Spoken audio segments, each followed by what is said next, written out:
Okay, so today we're discussing how to write a community development block grant, CDBG, and a federal grant. First of all, I'd like to give you a little bit of background about legal aid and CRP. Firstly, legal aid is a nonprofit law firm that provides free civil legal services to low-income individuals and families since 1959. We are the fifth largest legal aid firm in the United States. We have 15 offices in 117 counties, serving Dallas to the Panhandle. We do not work on criminal cases. We try to do our best to help folks with their civil legal problems. And eligibility is important. We can only represent low-income individuals. Traditionally, legal aid provides legal assistance in areas of public benefits, such as SNAP or housing benefits, employment, disability rights, things of that nature, consumer rights, family law is one a big thing that we work on at legal aid.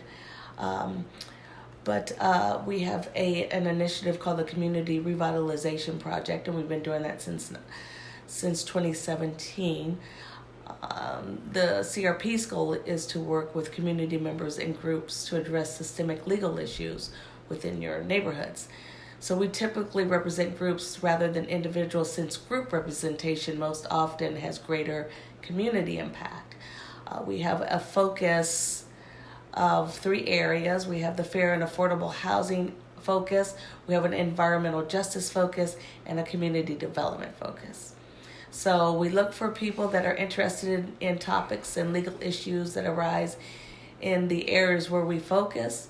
And our objective is to listen to your community, learn about the issues in your community, and help educate everyone about basic civil legal services in an effort to help neighborhoods advocate for themselves. So we can get started. Thank you, Rosetta. I want to thank everybody for being here. We are on the second part of a 2-part workshop in which we started to show groups how CDBG grants differ from a regular foundation grant. Last week, we submitted information to our contacts indicating in order to join this grant, and this is where we're going to take it from to go forward. In order to apply for this grant, you need to go to this place. And I already created a logon, so I am able to just come back in here, and it's very simple setup. You log in,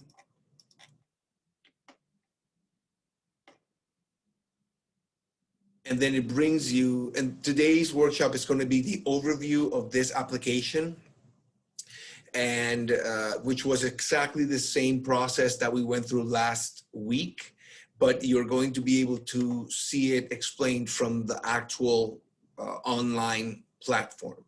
So when I created this, I told the system, who the organization was, and it gave me this information. So I started an application, which I didn't fill out because it allowed me to move through it relatively quickly. It's all down here. This is the application, the complete application. So the first part, let me just explain this real quick. This is the resource library that they already provided us with. This is the information that everything was based on up until this point. So at this point, you can hide this because it's not relevant. We already know if we're going to be applying for this grant. There are specific areas, and we're going to just start with the summary. I'll take care of the summary. I'm going to ask Nancy Jakowicz, one of our staff attorneys, to help me with the CDBG CV3 application questions. CV stands for coronavirus, and third means that this is their third disbursement. We're going to have Sam Prince to help us with the budget parts. I will work with the required worksheets and attachments. So I'll start with the RFP summary, request for proposal, which we initially informed you. You need to tell them who you are, how much money you want. Don't be shy. We recommended about 20% of the gross revenue that you're reporting. Information on the grant application involves the person contact and the organization's information, as well as a DUNS number. We do have all of this information. You will recognize this as the OneNote, where all of the information we are giving you is here. So in here we put in DUNS. And so DUNS number, I'm going to ask Sam to tell us a little bit about it.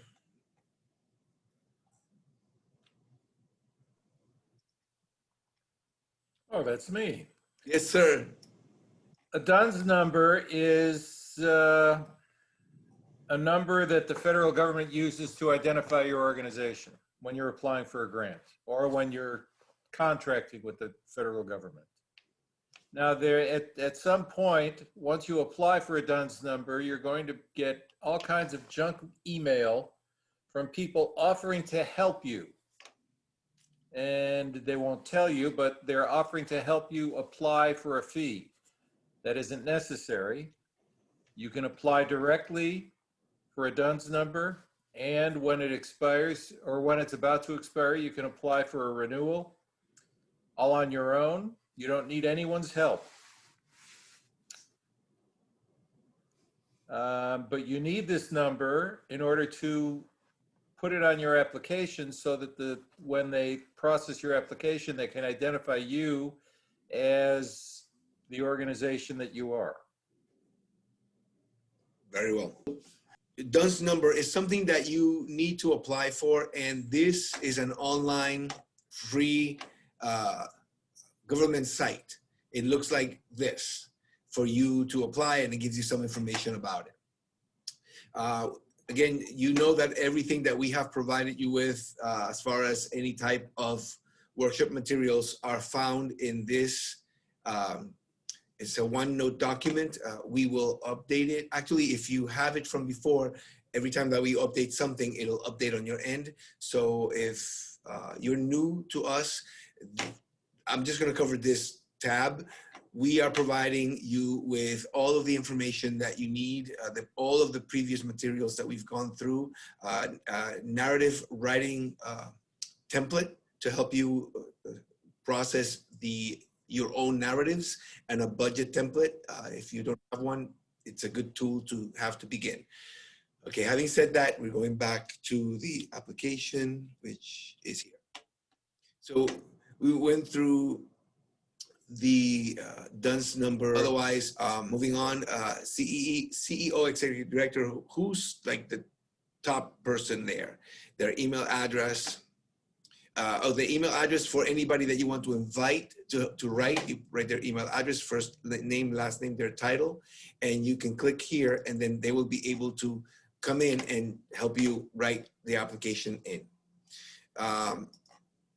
So once you click next, you go to the next tab, and this next tab involves the actual application. We went over these last week, so I would like for Nancy to just speak on this, and I'll just show what the application looks like as she speaks. Nancy? Sure. Good morning, everyone. I'm going to just walk through this this application, and just for background purposes, as Eleazar was saying, this is a grant application that's due coming up November 16th. So we're just going through it more for orientation purposes. So you can see kind of the standard questions that you might come across in any type of federal grant application. So just walking through the questions, you're giving background information.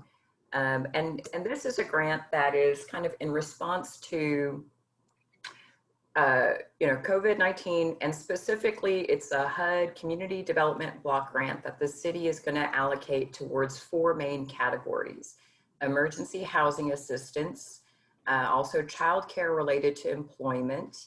A third category is employment, so job search, resume, job training, kind of mix of employment resources. And then the fourth category is youth education, youth training. So childcare specifically here is for programs that help children under age 13 when parents or caregivers are seeking employment. And then the fourth category, youth training, is up to age 18 to help prepare young people for employment opportunities, as well as just skill development. So the city of Fort Worth is going to allocate, I think we saw something like $1 million in resources to this. And what they're really looking for is nonprofit organizations that already provide services, programs, activities in these 4 areas, right? So the questions that we're going to look at are really about explain what your nonprofit organization currently provides, and show us with detail and examples and description about what you do in these program areas. That way we, the city of Fort Worth, can award you a grant to continue to leverage what you're doing, right, to serve more people. So just going through this area, question 4 here looks to have the nonprofit identify which of these or all of these, which of these activities do you currently provide services in? Housing, childcare, employment, youth education, and tutoring. And then what dollar amount are you seeking? We had talked last week, Eleazar, about sort of if you're a new organization, a good kind of amount to strive for is maybe 20% of your annual budget. If you're a seasoned organization that's been providing these types of services, you may feel comfortable asking for more, right? So proposed request amount, an actual dollar amount. Question 6, when was the agency, when was the nonprofit corporation incorporated in the state of Texas? Has the agency previously received grant funding from the city of Fort Worth? If so, when? So these are just to kind of familiarize the city with who you are, right? Second round of questions, financial capacity. Is the agency currently providing the program service for which it is applying, right? To be competitive in this grant application, you really need to be in a position to say yes, right? You are currently providing activities. Describe the program or services to be delivered and how the program will be delivered. Describe all the steps a typical client will experience from the time of initial referral intake to the completion of delivery of the service. Here, they're looking for as detailed of a description as you can provide about how you determine income eligibility, right? Because this type of grant program, community development block grant, is really intended to serve people who are low or moderate income individuals or families, right? So they're looking to see that you have a screening process to determine eligibility, as well as how you actually provide the services and how you do accounting, right? Question 10, describe the agency's history of providing the type of services, income eligibility, screening and documentation, case management. So with this grant application, not only do you need to determine kind of threshold eligibility for the beneficiaries, right, the individuals who receive services, but they also want to have documentation that the person has been for employment, for example, or for housing, for example, some type of proof that the individuals you're serving have had experienced some type of loss of income. Something that shows the intended beneficiary really is to that you have the documents in place showing that the individuals that you're serving are eligible for these services. Experience with housing programs or with landlords. So here you're describing who you work with, what kinds of housing assistance you currently provide, if you work with intermediary groups like social service agencies or so on, to explain kind of who you work with, how you deliver these services to the individuals and families who need them. Question 10, what target population does the applicant agency generally work with in its current programs in terms of demographics? Here they're looking for demographic data around race, ethnicity, income, household makeup, housing tenure, geographic location or neighborhood, disability or employment status. So these kinds of demographic data kind of, again, describe that you're serving the intended beneficiary, low and moderate income individuals and households in neighborhoods with either individuals or as well kind of neighborhood areas where there's a higher concentrated poverty, or the neighborhood itself has characteristics of income eligibility. And there are some really, if you have this information, or if you're looking for this information, a really good data source to look to is one called Opportunity 360. It's a kind of a neighborhood level data, census tract level data that uses census data that the enterprise community partners has on their website. And it's a pretty easy process to kind of request a data report. And I'll just put the name of that data source in the chat box, but the types of data that are that you can easily pull are kind of race demographic data, as well as median household income in a census tract, as well as comparing it to in the larger county. You can also pull data on percentage of households living at or below poverty. So these are kind of good data,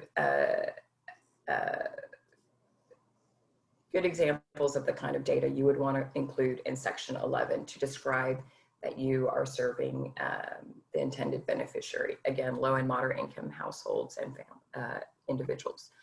Where and when will the proposed program be provided? Address, day, time. Will the proposed program have a virtual service delivery component? So for this question, and looking at sort of the background materials for this particular grant, the City of Fort Worth is looking for applications from groups that are able to begin January 1st to begin providing these services for this grant. And specifically, the two kind of tracks that they're looking to award funds are either on a 12-month basis or an 18-month basis. So you would want to have your answer conform with the kind of time constraints they're looking for. And in terms of virtual service delivery component, the background materials, the request for proposal guide that's available to you in their resource library on the Zoom grants page describes, in particular around youth training, having a virtual component to this. So I think there's room for that. If you're concerned about COVID and exposure and so on, but still want to provide programming, that's one area where there's an emphasis on virtual programming. And I would say that what's innovative about this type of grant is that there's eligible use of funds can be for the direct service employment, for example, for job training, as well as sort of job supports like transportation. They describe bus passes, but potentially also van pools, right? The goal is to provide, to kind of fill the gap between, to address barriers, right? Barriers to employment. And that's why childcare related to employment is one of the eligible uses of these CDBG COVID $3. Looking to question 13, how many unduplicated client households are estimated to be served by this program during the 6 months of contract? How many can be served in 12 months? What is the basis for the estimate? So here, question 13 is really, the city is not looking to replace funds that you might use for a program. They're looking to leverage funds, right? So they're looking to see that you'll be able to help more people rather than just kind of help the same group of people. Question 4, and they want to see that you have an accounting system in place to track how many people or families are being helped with your programs currently. Question 14, describe the organization's capacity to provide the proposed services. How large is the agency? How many staff will be involved in delivering this program? Does the agency provide other programming that will support or be directly related to the proposed program? Provide a list of the programs currently provided by the agency with a one-sentence description of each program. So here the city is looking again for kind of your history. You they want to award funds to groups that have shown through past performance that they're able to deliver the programs that they say they seek funding to through this program, right? And while their emphasis here is on housing assistance, childcare related to employment, and youth training, because they're just asking for what other programs do you do? I think they're really here looking to see what type of a group are you? How can you maybe leverage these resources, right? Perhaps you already have a focus on a specific client demographic or client group that's has issues related to barriers to employment. So if that's a focus area that you have, they may be seeking groups, nonprofit organizations that are specifically targeting these kinds of households. So that's a way to just describe what your organization does. Question 15, what ongoing partnerships does the agency have with other service providers in the community, and what is the nature of those partnerships? So here they're kind of looking at what's your broader network, what kinds of social service agencies, social service providers do you work with? Larger nonprofit organizations potentially, or other types of city and county programs that have a focus also on housing, employment, childcare, youth training. The examples they describe: referral of clients, joint delivery of services, coordination of services. What coordination steps and partnerships does the agency plan to develop or continue in order to ensure the effectiveness of the program?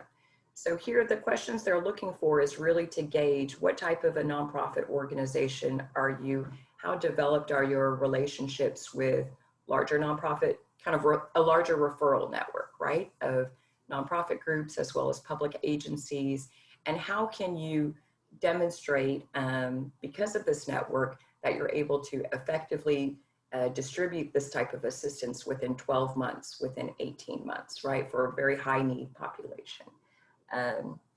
Question 16, does the applicant have any sources of leveraged or required matching funds? If so, provide the source, types, amount, and documentation verifying these funds. So here, the question really is asking about what kinds of resources do you currently have, both in terms of staff capacity, as well as existing dollars for program dollars for these types of areas. The city is looking for getting more lift or more utility out of kind of the existing network of nonprofit social service providers, and we would hope also grassroots groups, right, that are working at a community level with kind of low and moderate income neighborhoods and so on. We talked about this one a little bit last time, and I think hopefully we can come back to this question in our discussion period, because I think it would be useful for folks to think about this question kind of with a real big picture. How do you document in-kind resources? How do you document the resources that you have to show that, even if you're a small nonprofit group, 25, an additional grant award can help you leverage the programs that you currently provide. Question 17, does the applicant use any sources of funds other than those provided by the City of Fort Worth to deliver the program? What are the sources of leveraged funds? Please provide the source, type, amount. So here the city is looking for what other types of grant programs, grant awards have you received? And what's the source? Is it local banks, local foundations, other types of city or county grant programs, other types of federal agency programs? They're kind of wanting to see a record of your resources. And again, the source, the type, the amount, maybe the purpose of those program dollars. During the past, question 18, during the past 3 years, January 2017 to present, has the applicant received any federal or state grant funds? Please list all such grants received by source and amount. So again, looking for specifically federal, state, public dollars for program services. During the past 3 years, has the agency been monitored or audited by any of the awarding agencies or federal or state grant funds of the awarding agencies for the grant funds it administers? If so, were there any findings or concerns? Please describe the monitoring or review letters and any responses from the agency.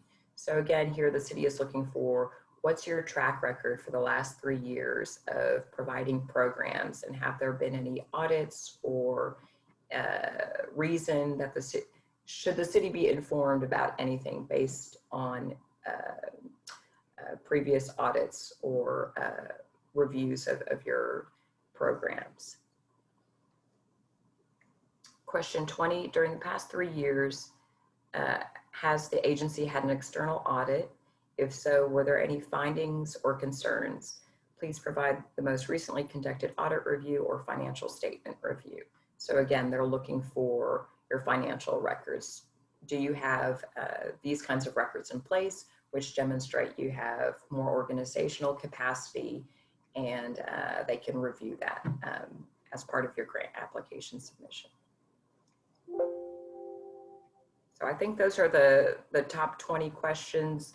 The materials in the resource library, you'll see that there's also a description of the scoring criteria, the types of things that the city is looking especially for, how they weigh that criteria. And that can just give you a sense of what the city looks for what it looks for importance. I would say, you know, whether or not any of the groups are on the call are looking to apply for this grant, this is a good kind of overview of the kinds of questions a typical grant application for a local government grant or for other sources are going to look for. What's your history of providing programs? How do you account for them? And what do you propose to do? And is what you're proposing what we say we're looking to fund? And groups, and looking to fund groups that have a history of providing programs in the areas they're looking to fund. Thank you, Nancy. So I click next in the online application, and the next tab that we fill out is budget. And just to piggyback on or dovetail on what Nancy was just speaking about, they're requiring a lot of information, and I'm gonna have Sam explain this portion. The important thing is that if you keep track of the documentation that they're asking as you go along, and you maintain your accounting and your bookkeeping in order, then you're able to do this. You may not be there now, but when we started these grant writing classes a year ago, there are organizations today that wouldn't have started doing the process because they didn't know what to do. So we're showing you the level to which you need to provide when you're looking for CDBG or federal grants monies, the level to which you would need to provide detail of your financial capacity. So without further ado, let's do the budget tab, and I asked Sam to take this one. Thank you, Eliezer. Here we have categories for the budget for your program. It is important to know two things. One, the U.S. Department of Housing and Urban Development, otherwise known as HUD, has specific categories that they want you, into which they want you to put your various expenses. Secondly, when you produce a program like this, if there are matching fund requirements, in other words, you have to put up money from another source in addition to whatever you're asking HUD to give you through the CDBG grant, or in this case, Tarrant County to approve HUD's allocation of funds to you. They have 3 columns on the form where they ask you to list funding for your program coming from another funding source. So if, for instance, you have general contributions, that would be one source. If you have a grant from a particular local foundation, that would be a second source. And if you have funding from United Way or some other organization like that, that would be a third source. The most important thing is to show Tarrant County and HUD that you have the capability of providing the matching funds and that you know how to list the expenses and then manage the expenses. So we have personnel and salaries and benefits rather. That would be salaries, health insurance, unemployment insurance, pension, 401k, everything on that order. Supplies and services would be office supplies or program supplies, and cleaning services, catering services, everything like that. Facility operations and utilities, that would be basically owning or renting and providing your physical facility, which would include utilities. Legal, financial, and insurance, if you pay any lawyers, if you pay any accountants, insurance that you have, all of that would go in that. Direct assistance would be services that you provide to clients that would not include the salaries and benefits of your personnel. Short-term emergency rental assistance.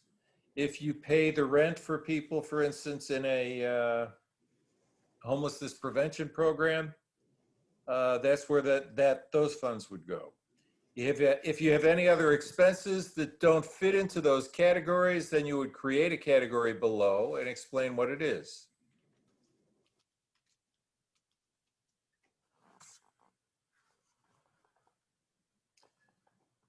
The budget narrative explains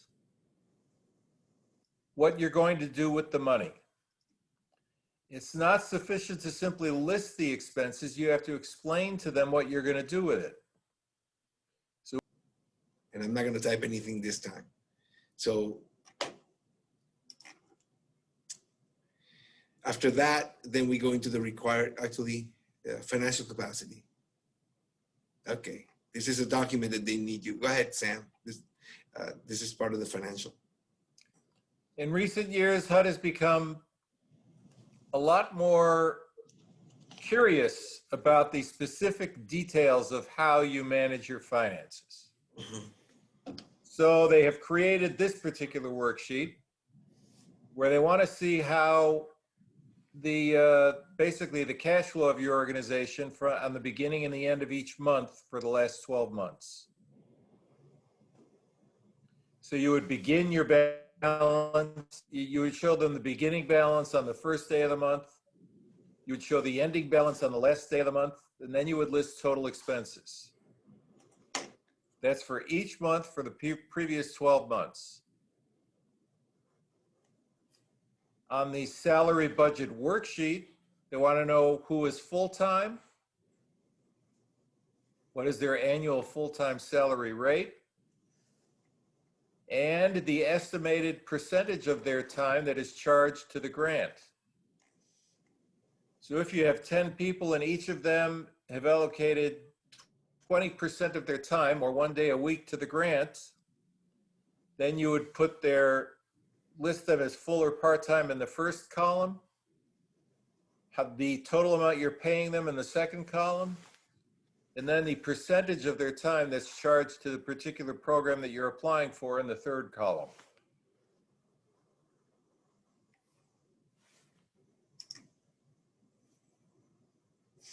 All right, thank you, Sam. I'm just going to relatively quickly go over this, and I'm gonna interject or ask for somebody else to interject as I go through. Everything that is required here obviously needs to be uploaded. So the first grant-specific questionnaire, and this information we have, this is what they're referring to. I'm sorry, I thought I had the document open. The first item is asking, are you serving the population in either of these three categories? And you need to, I'll go back to that, but you need to tell them, this is the category from above that we fit into. The first category is, do you serve 51% at least of low, moderate income persons? So the client population that you're serving is at least that. So you would check that box on the bottom. Presumed benefit clientele means that you're assuming that 100% of the clients that you are serving are in one of these categories: abused children, homeless persons, elderly persons, victims of domestic violence, persons with severe disabilities, illiterate adults, persons living with AIDS, or migrant farm workers. So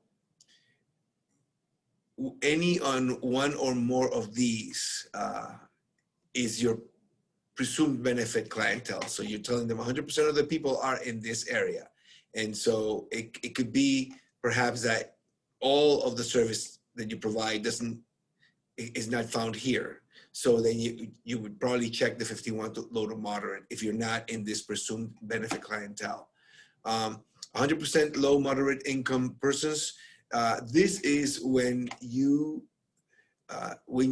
are stating that you are providing a financial benefit that is direct. It means that all clients served by the proposed program are documented as meeting HUD's definition of low to moderate income.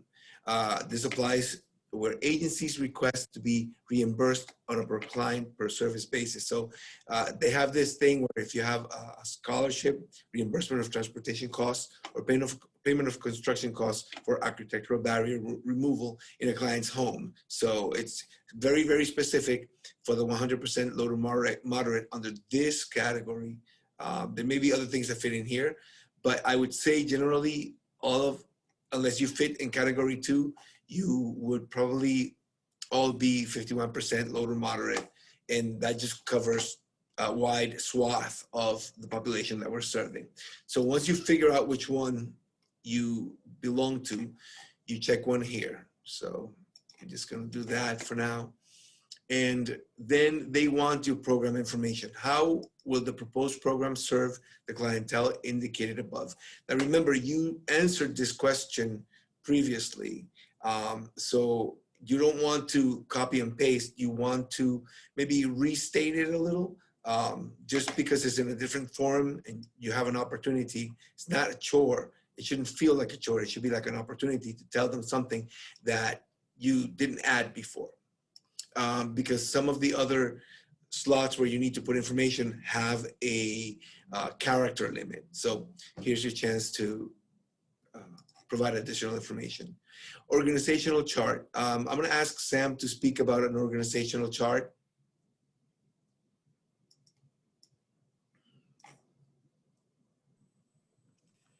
An organizational chart lists every staff position in your organization and shows how they interact with each other.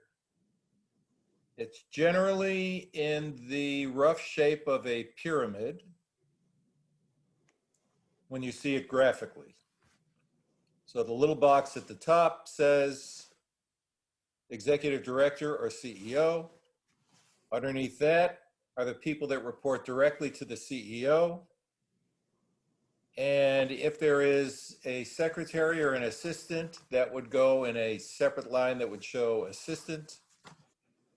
Then below that people that report to the people that report to the CEO or executive director are listed underneath. That is generally how an organizational chart works. Most important thing here is the people who are approving your program or your project, they want to see how your organization functions. And then they want to make sure that you have the staff in place to be able to properly manage the program that you're asking them to fund. Thank you, Sam. Can you take also resumes and job descriptions and licenses and certifications?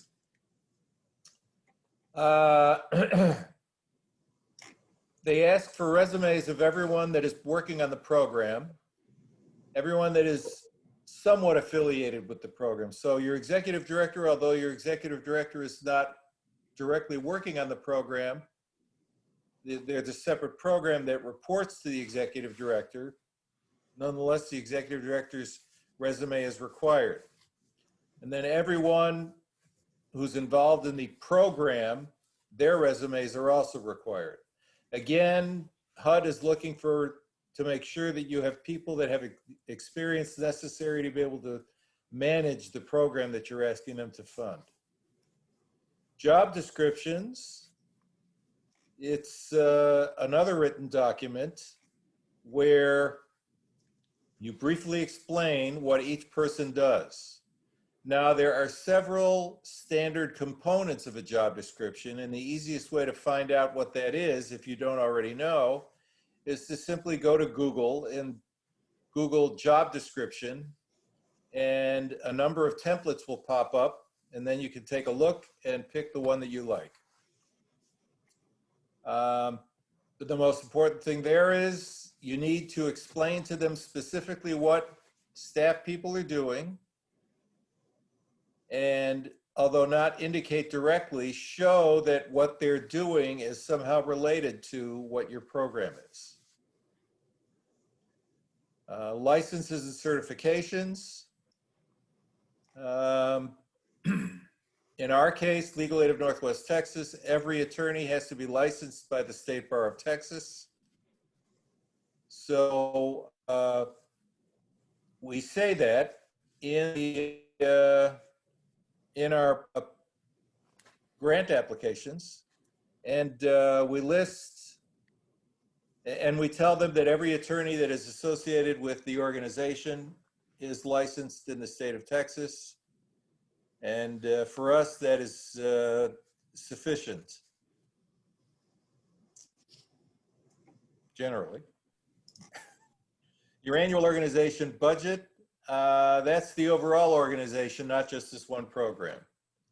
So you show them where your revenue comes from, where your expenses come from, and then how you project, what you project your financial situation will be at the end of the year. Again, this shows the people that are reviewing your grant application that you know what you're doing when it comes to managing your organization. Managing finances are a very important part of managing your organization. Audit review or financial statement review. If you are an organization that receives more than a certain sum of money from the federal government, you are required to have an independent audit. So annually, Legal Aid of Northwest Texas gets an independent audit. We simply attach a copy of our audit to our grant application. If you are smaller than that and you're not required to have an independent audit, nonetheless, it is advisable to have some independent financial person, an accountant, for instance, review your records just to make sure that everything that you're doing is in compliance with generally accepted accounting procedures. The next item on the list is Form 990. That's the IRS tax return that every nonprofit organization has to file. And you would simply attach a copy of your most recent Form 990, which would be for the last tax year that you filed. If you're in the process of producing your 990 for the previous tax year, then the grant application is in the spring, then you would attach the previous year's 990.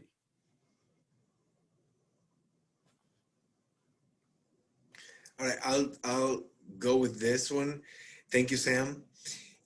Basically, Form 1295 is a form that is required, and we were looking into it, and it appears that if you have any contract that is active with a government entity, then you're required to submit a disclosure as an interested party, and that's the form here.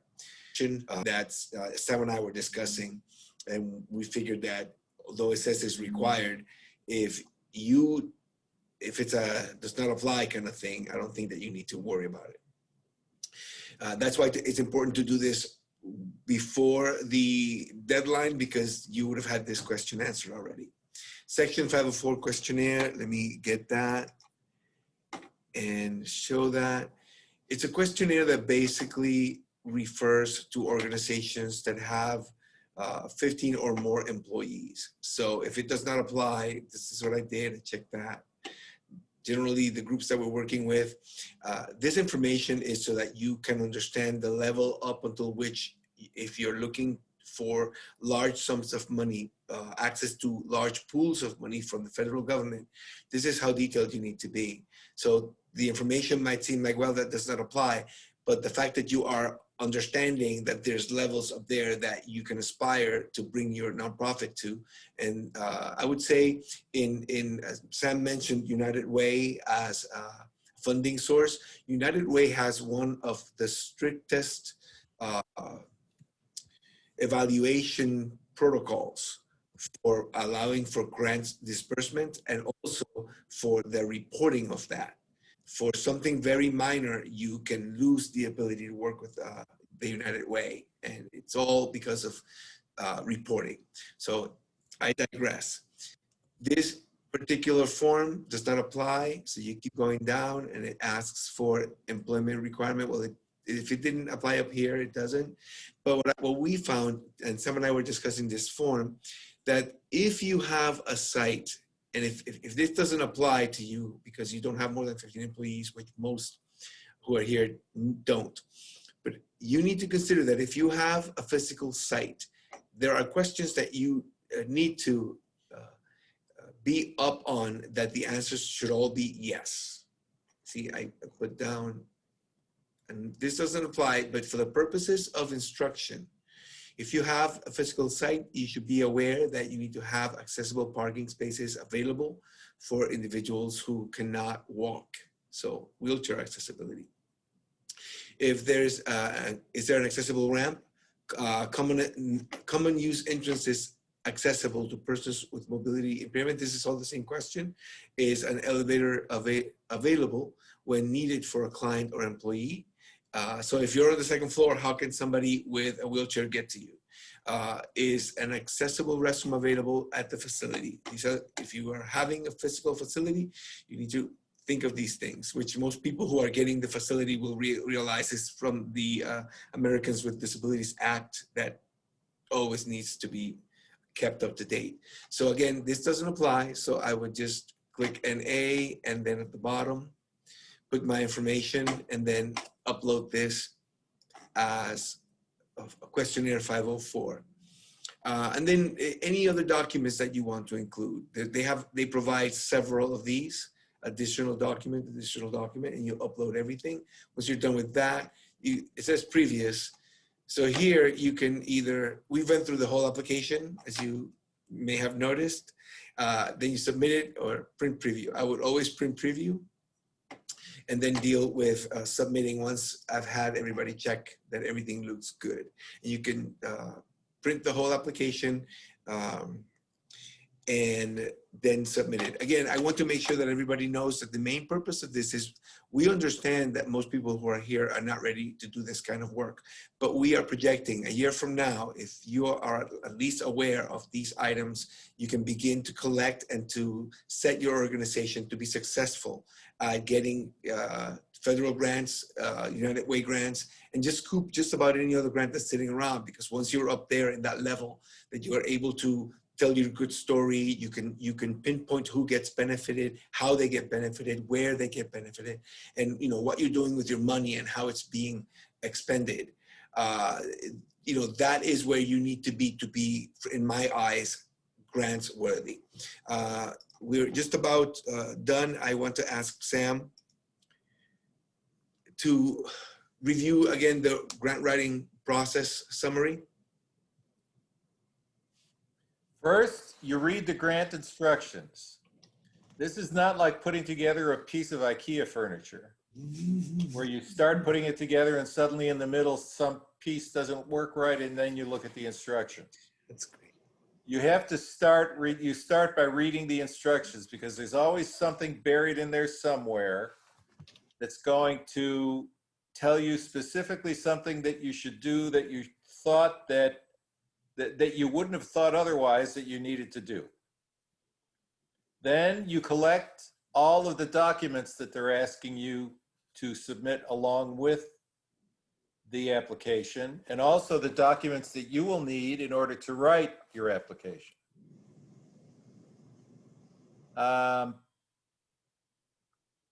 Then you take a look through the questions on the application. As you look through the questions, make sure you understand what each question is and what it's asking for. Then you proceed to prepare a convincing program and financial narrative in response to the various questions, so that at the end of it, you convinced yourself that you would fund this program.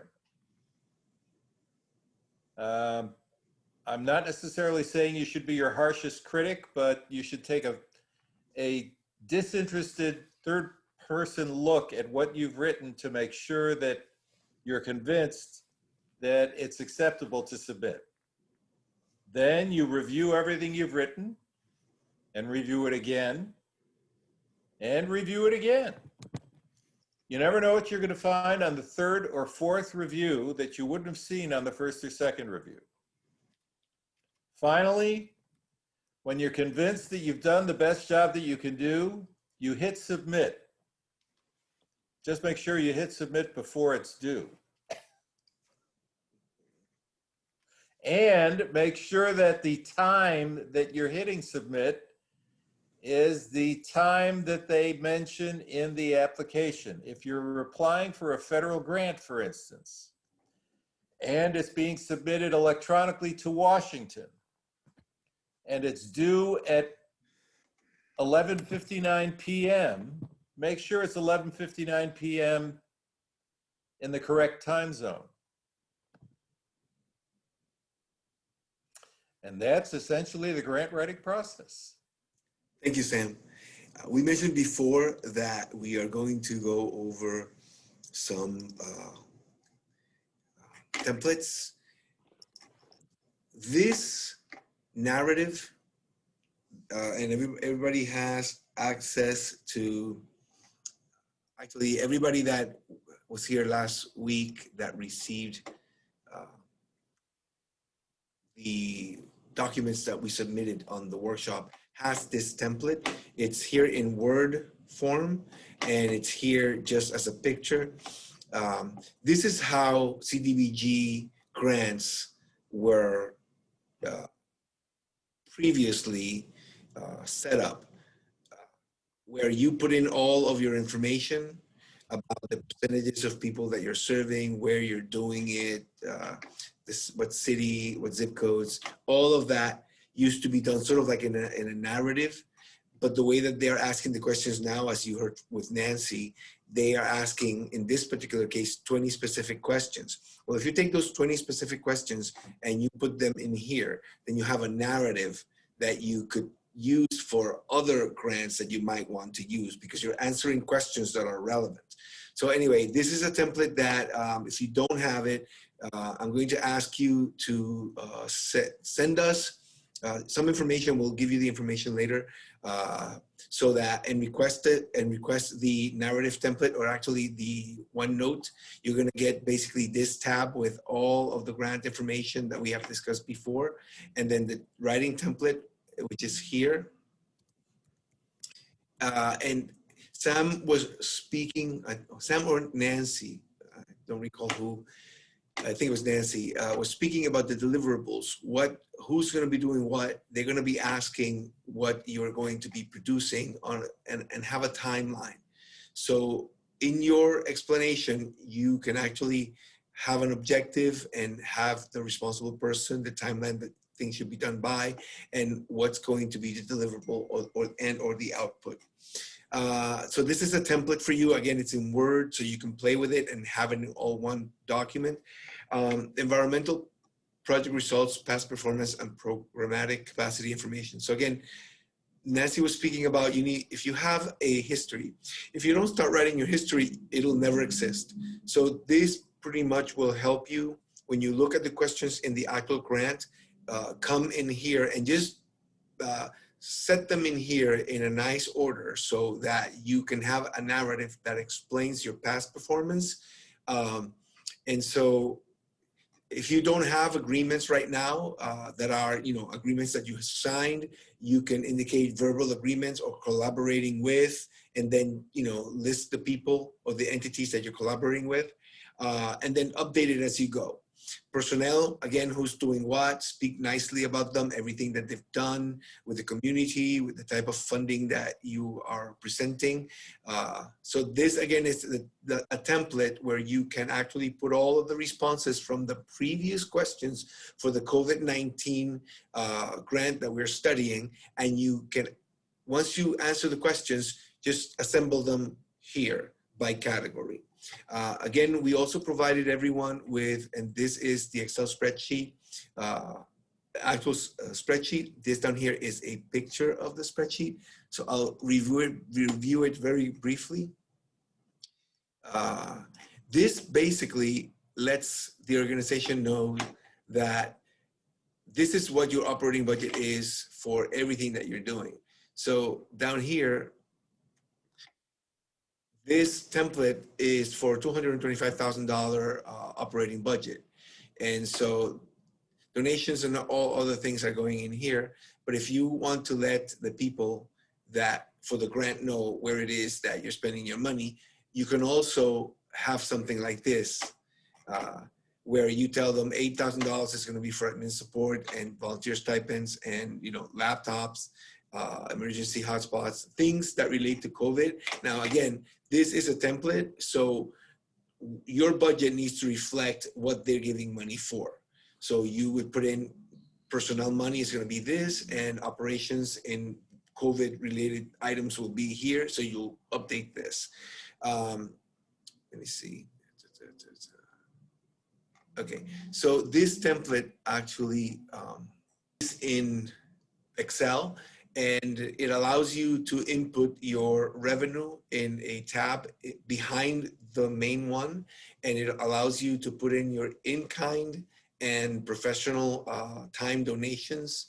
And so you end up with operating income. I'm not gonna get into that because we did this the last time, with a total operating income that's coming from the worksheet that's behind this front template. So again, this is a template for the budget if you want to present it in some fashion and you don't have that information or that set up right now. This is something nice you can use. That's the end of that. Let's go to this. Rosetta? Sorry, yes. Okay. Have you seen if there's any questions? I haven't spotted any. No, I haven't spotted any questions for Q&A. Okay, very good. I want to thank this group of talented people. I'm a legal secretary at CIP. Sam Prince, the director of development. Sam works directly with legal aid, and he is the person that makes all the funding flow. So anytime that he speaks, you can tell that he has weight in his words because He knows what he's talking about, and we thank him for being here. Nancy, she's a scholar to me and an amazing presenter, very involved with community work. Raish as well. Raish Tumlanovic, a paralegal with CRP. He's going on 1 year, and he's been very useful and has a heart for the community. So I value that. And of course, Rosetta Howard Jackson. She is a very supportive paralegal who is out there helping me to think through certain things that are coming out better because she has a good mind on her shoulders. And if nobody has any questions, I just want to thank everybody for coming and wish you all a great rest of the weekend, and I'll see you next week.